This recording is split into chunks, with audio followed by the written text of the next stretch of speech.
What's up guys? Magandang hapon guys.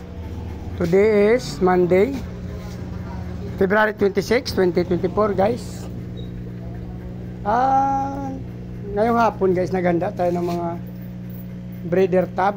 So, stock water, nilagyan natin ng methylene blue at salt. Meron tayong breeder cage. Bali dalawang hinanda natin guys. So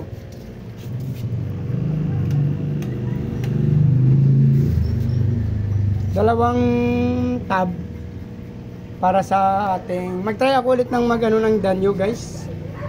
Mag-breed ulit ako ng danyo. Papakita ko lang sa inyo guys yung ating mga breeder guys. So nag-decide ako ngayon na yung ating mga male puro green, neon green guys. So sa kabila, 4. Partner natin sa 3 gray na female. Yung ating female guys, 2 long fin din dyan na gray. Ay, isang gray lang na long fin. Pero yung ating male, neon green na long fin guys. Yan.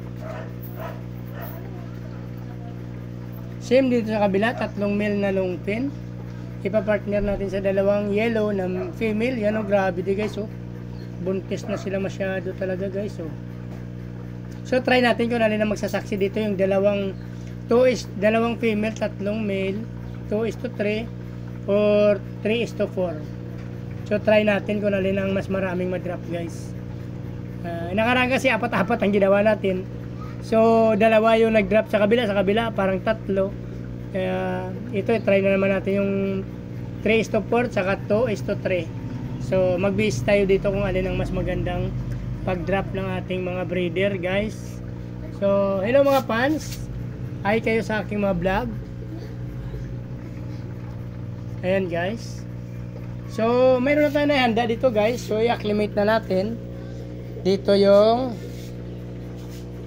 2 female guys. Try natin dito.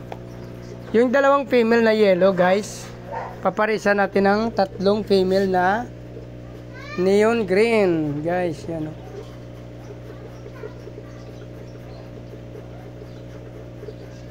Napakagapugi ng ating long fin na male guys. Long fin, yan o. Barakong barako. Actually guys, pinakain ko na sa kanila mga 3 PM.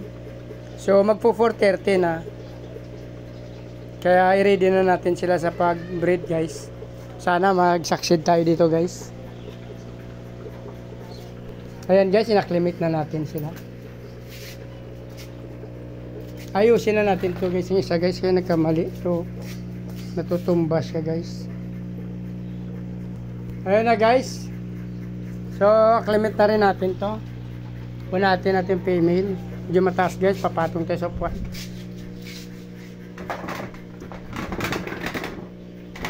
Pang ilan na kasi yan guys, so 1, 2, 3. So pang-4 na yung breeding natin. Yung breeder natin nasa pang-4 na to guys, kaya medyo mataas. Kaya pumatong tayo sa upuan para mag-acclimate.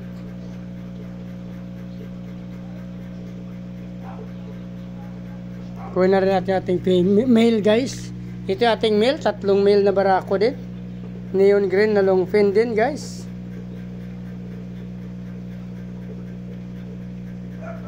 Acclimate na rin natin yan guys. Actually marami pa tayong mga breeder dito guys na mga babae. Kaso kapos tayo sa lalaki. So next week naman, ito naman marami pa ditong buntis guys. So yung blue. Yan. Yan pa yung ating mga female guys. So marami pang nabubuntis diyan guys. Nagpa-flashlight tayo guys kasi madilim. Dito sila sa ilalim ng hagdan. Yung mga kulay asul na yan guys, next week na yan, ano natin. May mga long fin pa tayo na gray dyan guys. So hindi pa. Buntis na rin yung 2. Marami pa tayong female guys. Male lang ang wala tayo. So nagtsatsaga lang tayo. Kasi ang female natin parang marami. Tapos yung 10 lang yata yung aking male.